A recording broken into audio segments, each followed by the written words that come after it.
علی امین گنڈا پور نے کل جو تقریر کی، میں تو اس پہ رسپونڈ ہی نہیں کرنا چاہتا، کیونکہ وہ ایک بزدل آدمی ہے. وہ 2 دفعہ موقع سے بھاگا ہے، اور موقع سے بھاگنے والے کو حق نہیں ہوتا بڑکے مارنے کا. کے پی کے عوام کی خدمت کریں، کرم میں جائیں، کرم کا امن بحال کریں اور اپنے لوگوں کا خیال کریں. ہم کے پی کے عوام کے ساتھ کھڑے ہیں، ہم وہاں لا اینڈ آرڈر کے لیے بھرپور اپنا کردار ادا کریں گے، مگر یہ ایکسپوز ہو چکے اور ان کا ملک دشمن ایجنڈا جو ہے وہ کھل کے سامنے آ چکا. سیکیورٹی ایجنسیز کے ہیڈز، جس کے اندر پنجاب گورنمنٹ، سندھ گورنمنٹ کے چیف سیکرٹری، آئی جی بھی شریک ہوئے، تو ریاست کی طرف سے ایک فیصلہ کیا گیا کہ انتشار اور تشدد کی کسی کو اجازت نہیں دی جائے گی. اور یہ فیصلہ کیا گیا کہ جب ملک ترقی کرنے لگتا ہے، جب آپ کے اکنامک انڈیکیٹرز امپروو کرنے لگتے ہیں، جب سٹاک ایکسچینج جو ہے وہ 1 لاکھ پوائنٹ کراس کر گئی، جب آپ کے فورن ریمیٹنسز جو ہیں وہ 8.8 ارب ڈالر کراس کر گئے، جب آپ کی مہنگائی جو ہے وہ پچھلے سال 32% سے کم ہو کے اس سال 6.9% پہ آ گئی، جب حکومت نے سبسڈی دینا شروع کر دی بجلی کے اوپر، سمر پیکج دیا، اب ونٹر پیکج دیا ہے، اور بیرون ملک سے مختلف وفود کا آنا جانا پاکستان میں شروع ہو گیا، اور ریکارڈ ہے کہ 7 مہینوں کے اندر اتنے وفود کبھی بھی نہیں آئے ہیں. سعودی عرب ہو، متحدہ عرب امارات ہو، اور سعودی عرب کے 3-4 دفعہ وفود آ چکے ہیں، ملیشین پرائم منسٹر آ چکے ہیں. پاکستان کو اعزاز ملا کہ ایس سی او کی سمٹ ہوسٹ کی، اور اب بھی آپ نے دیکھا کہ بیلاروس کے پریزیڈنٹ آئے اور اگریمنٹ سائن ہوئے. تو یہ جب بھی پاکستان ترقی کرنے لگتا ہے، اور کل ایک خوشخبری آئی پی آئی اے کے حوالے سے کہ یورپین روٹس کھل گئے ہیں، اور آپ دیکھیں گے کہ یورپین روٹس کھلنے سے پاکستانی ڈائسپورا جو باہر بیٹھا ہے ڈائریکٹ فلائٹوں سے بڑا فرق پڑے گا، پی آئی اے کا ریونیو بڑھے گا، پی آئی اے کی پرائیویٹائزیشن میں مزید بہتری آئے گی. باقی روٹس کھلیں گے انشاءاللہ تعالی، جس کی اب قوی امید ہے، تو پی آئی اے وہ کھویا ہوا مقام حاصل کر سکے گا. اچھی خبر ہے پاکستان کے لیے، پاکستانیوں کے لیے. کل اسٹیٹ بینک نے کہا کہ جو ہمارے زر مبادلہ کے ذخائر ہیں وہ 11 ارب ڈالر کراس کر گئے ہیں، مور دین 11 بلین ڈالرز. اور یہ خوشائند ہے. وزیر اعظم شہباز شریف کی قیادت میں دن رات محنت ہو رہی ہے، اور ایک ہی مشن ہے کہ پاکستان کے عوام کی ترقی کیسے ہو سکتی ہے. اور دیکھیے، ہمیں جب یہ ملک ملا تو ڈیفالٹ کے دہانے پہ تھا، ہم نے الزامات نہیں لگائے، ہم نے رونا دھونا نہیں کیا، ہم نے اس ملک کی فلاح و بہبود کے لیے، بہتری کے لیے دن رات کام کیا. اور شہباز شریف صاحب کا یہ مشن تھا کہ میں نے اس ملک کی اکانومی کو ٹھیک کرنا ہے. پیرس نہ جاتے، پیرس میں جو M D I M F سے ملاقات ہوئی تو خدا نہ خواستہ ڈیفالٹ کر جاتا ملک. اور یہ اس کے الفاظ ہیں M D I M F کے. نے کہا پرائم منسٹر شہباز شریف آپ نہ ہوتے تو شاید یہ فائنینشیل حالات اور اکانومی کے حالات ٹھیک نہ ہوتے. دنیا گواہی دیتی ہے. اور ایک طرف انتشار ہے، تشدد کی سیاست ہے، اور بڑا افسوس ہوتا ہے کہ اب ڈیڈ باڈیز کی سیاست کی جا رہی ہے.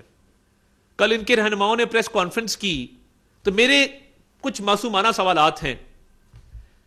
پہلے کہا گیا سنائپر شاٹ مارے گئے، پھر کہا گیا اسٹریٹ فائرنگ کی گئی سامنے کھڑے ہو کے. تمام ٹی وی چینلز نے ان کو بھاگتے ہوئے دکھایا ہے کہ دوڑیں لگی ہوئی ہیں. ابھی تک 3 دن ہو گئے ہیں، تحریک انصاف ایک ویڈیو اسٹریٹ فائرنگ کی یا سنائپر کسی چھت کے اوپر کھڑے کی نہیں پروڈیوس کر سکی. کیا وجہ ہے کہ اسٹریٹ فائرنگ کا کوئی ثبوت نہیں ہے؟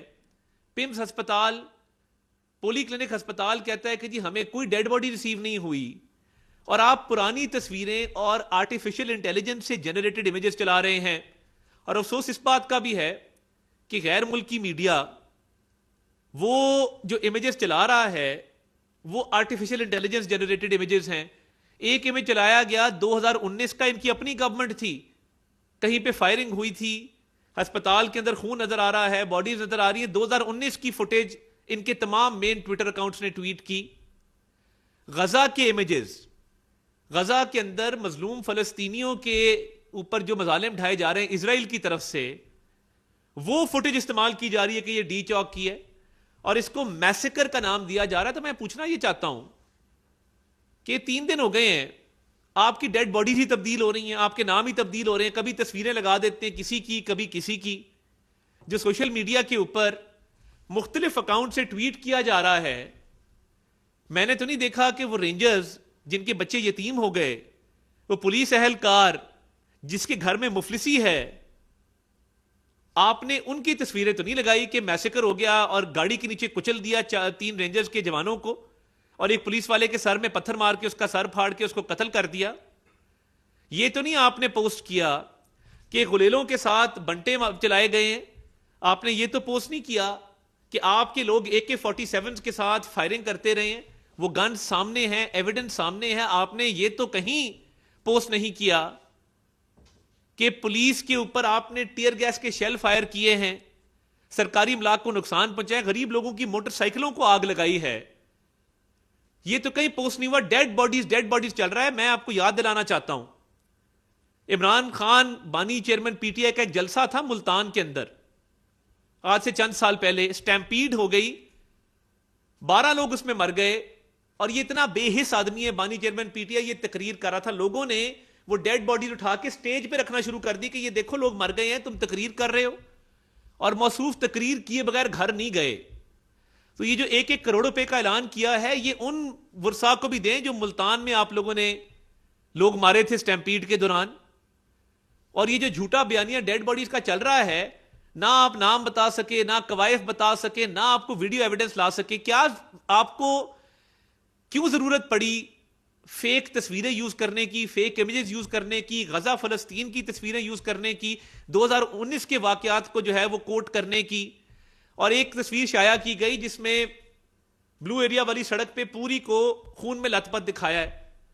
میں نے اس پوری سڑک پہ واک کی جب یہ بھاگے ہیں وہاں سے، اور وہ واک کرنے کے بعد میں نے 1 انچ سڑک کا دکھایا ہے کہ یہ چپلیں چھوڑ کے، کپڑے چھوڑ کے، جوتیاں چھوڑ کے، گاڑیاں چھوڑ کے وہاں سے بھاگے ہیں. تو اب اس بھاگنے کو، اس فرار کی شرمندگی اور نموشی کو مٹانے کے لیے ڈیڈ باڈیز کا سہارا لے رہے ہیں. اور کل جو بشرا صاحبہ نے پارٹی اجلاس میں غلط الفاظ استعمال کیے سلمان اکرم راجہ صاحب کے خلاف، اس کی مذمت کرتے ہیں. سینئر لائر ہیں، میرے تو استاد بھی رہے ہیں، اور صاحبزادہ حامد رضا صاحب سے سیاسی اختلاف اپنی جگہ پہ، ان کے والد صاحب کی قبر کا ہمیں احترام ہے، آج تک احترام ہے کہ بڑے باپ کا بیٹا ہے، ان کے والد گدی نشین تھے، ان کی بڑی فالوئنگ تھی. ان دونوں کے بارے میں جو الفاظ استعمال کیے گئے، اور یہ جو اندرونی خلفشار ہے، اور یہ خاتون چاہتی تھی کہ یہاں پہ خون خرابہ ہو، اب نہیں ہوا، تو اب فرار کو، وہاں سے بھاگنے کو جسٹیفائی کرنے کے لیے یہ کہا جا رہا ہے جی لوگ مر گئے، جی ڈیڈ باڈیز ہیں، جی یہ لوگ ہیں، جی کبھی وہ 100 ہو جاتے ہیں، کبھی 116 ہو جاتے ہیں، کبھی 12 ہو جاتے ہیں، کبھی 15 ہو جاتے ہیں، کبھی یہ اچھی ڈیڈ باڈیز ہیں جو 100 سے ہو کے 10 ہو جاتی ہیں، 10 سے 5 ہو جاتی ہیں. یعنی آپ بتائیں نا، ایک آپ لوگ سیب بھی کھاتے ہیں تو اس کی ویڈیو ٹک ٹاک پہ چڑھاتے ہیں یا different social media plate form پہ چڑھاتے ہیں. کہاں ہے ویڈیوز؟ پوری قوم نے آپ لوگوں کو بھاگتے ہوئے دیکھا ہے موقع سے. کیا ایک ویڈیو آپ لوگ لا سکے ہیں کہ جہاں پہ سیکیورٹی فورسز کو فائرنگ کرتے دکھایا گیا ہو، پھر ایک پروپیگنڈا کیا گیا جی بندہ نماز پڑھ رہا تھا، اس کو نیچے دھکا دے کے مار دیا؟ منڈی بہاؤدین کا رہائشی ہے، بالکل صحیح سلامت ہے، اس کی ویڈیو آ گئی ہے، اس کے بازو پہ چوٹ آئی ہے، پٹیاں لگی ہوئی ہیں، اور وہ ٹک ٹاک بنا رہا تھا، نماز نہیں پڑھا تھا، اس نے اپنے دوست سے چیلنج کیا تھا. اب جو 35 افغان شہری ہم نے گرفتار کیے ہیں، ان کا کیا انجام ہونا ہے؟ جو 45 آپ کے ہم نے جدید اسلحہ آپ سے برآمد کیا ہے، اس کا کیا انجام ہونا ہے؟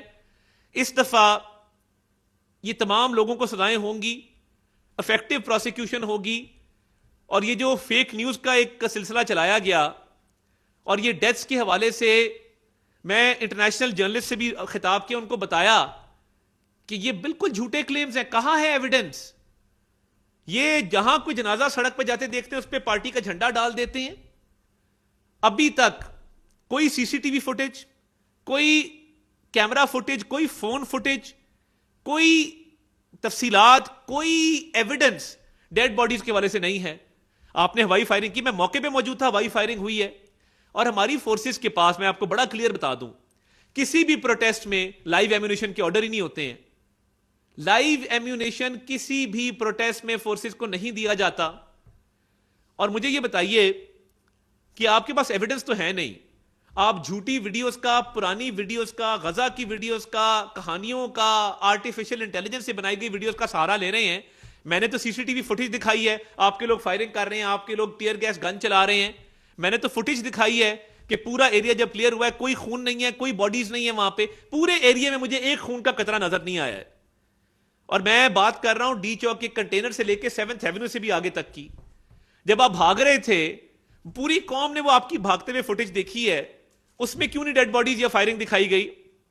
وہ بھی تو ویڈیو بنی ہے نا. آخر کار جھوٹ کے پیر نہیں ہوتے, اور یہ جو جھوٹا پروپیگنڈا اپنی خفت مٹانے کے لیے کیا جا رہا ہے یہ کامیاب ہو نہیں سکتا, کیونکہ آپ کے لوگوں نے آپ کو لیٹ ڈاؤن کیا. آپ کی مین لیڈرشپ غائب تھی. شیخ وقاص سے لے کے عاطف خان سے لے کے شرام تراکئی سے لے کے اسد کیسر صاحب سے لے کے اچھے لوگ ہیں, کوئی بھی دھرنے میں نہیں آیا, بیکاز ایک علیمہ گروپ ہے, ایک بشرا گروپ ہے. اب بشرا بی بی وہاں پہ چاہتی تھی کہ میں ڈی چوک کے کنٹینر پہ چڑھ جاؤں, وہ وہاں لڑتی رہی, علی امین تم آگے جاؤ. آج جو مشال یوسف زئی کو بھی ڈی نوٹیفائی کیا گیا, یہ سمجھ آ گئی نا کہ اندرونی خلفشار کا شکار ہے پارٹی. اور بشرا بی بی کی اسپوکس پرسن کو آج گورنمنٹ کے عہدے سے ڈی نوٹیفائی کر دیا گیا ہے. اس کی وجہ یہی ہے کہ اندرونی جو ایک تقسیم ہے اور یہ لڑے ہوئے ہیں, یہ چاہتے تھے اسٹیٹ کو نقصان پہنچانا. ان کا پکا ارادہ تھا. انہوں نے کنٹینر کیوں جلایا اپنا؟ کیونکہ بیلاروس کے پریزیڈنٹ کو میں منسٹر ان ویٹنگ تھا, میں ان کو پنجاب ہاؤس چھوڑ کے آیا, اور واپسی پہ میں نے دیکھا کہ ڈی چوک کے کنٹینر کے اوپر چڑھ گئے. یہ چاہتے تھے کہ وہ پریزیڈنٹ کا وزٹ سیبوٹاج ہو, یہ خدا نہ خواستہ کانسٹیٹیوشن ایونیو پہ تماشا کھڑا کریں, پارلیمنٹ کے گیٹ توڑیں, اندر گھسیں, آگ لگائیں. مگر ان کی تعداد بہت کم تھی. خیبر پختونخوا کے عوام بڑے غیور عوام ہیں, بڑے بہادر عوام ہیں, پاکستان سے محبت کرنے والے لوگ بستے ہیں وہاں پہ. خیبر پختونخوا کے لوگوں نے بھی ریجیکٹ کیا اس کال کو. اگر انہوں نے ایکسیپٹ کیا ہوتا تو یہ ہزاروں کی تعداد میں لوگ ان کے ساتھ ہوتے اور یہ اس طرح بھاگتے نہ. سیاسی طور پہ ناکام, انتشار کی کوشش ناکام, ملک میں آگ لگانے کی کوشش ناکام, اکانومی کو تباہ کرنے کی کوشش ناکام. ان سے ہرجانہ لینا چاہیے. جو تاجروں کا, دکانداروں کا, بزنس مین کا, ٹریڈرز کا نقصان ہوا ہے یومیہ 190 ارب روپے کا, وہ ٹیئر گیس پہ پیسے لگا رہے ہیں, اسلحے پہ پیسے لگا رہے ہیں, سرکاری پیٹرول استعمال کر رہے ہیں, سرکاری وسائل کا استعمال ہو رہا ہے. تو یہ جھوٹا بیانیہ ڈیڈ باڈیز کا جو چل رہا ہے, اور رینجرز کے بارے میں بھی یہ کہا گیا کہ جی وہ اپنی ہی گاڑی نے ان کو کچل دیا. انہوں نے زندگی میں کبھی سچ نہیں بولا. ملک سے باہر جو فوج کے خلاف آپ باتیں کر رہے ہیں, آپ اتنی ہمت نہیں رکھتے کہ ہماری بات کریں. گورنمنٹ موجود تھی نا, میں بھی موجود تھا, انٹیریئر منسٹر بھی موجود تھے, پولیس بھی موجود تھی, رینجر بھی موجود تھی. یہ جو فوج کا آپ کو فوبیا ہو رہا ہے, جو فوج قربانیاں دے رہی ہے کے پی کے میں, بلوچستان میں, روز ہم لاشیں اٹھاتے ہیں افسروں کی, جوانوں کی, ان کے بچے شہید ہوتے ہیں, وہ شہید ہوتے ہیں, ان کے بچے یتیم ہوتے ہیں.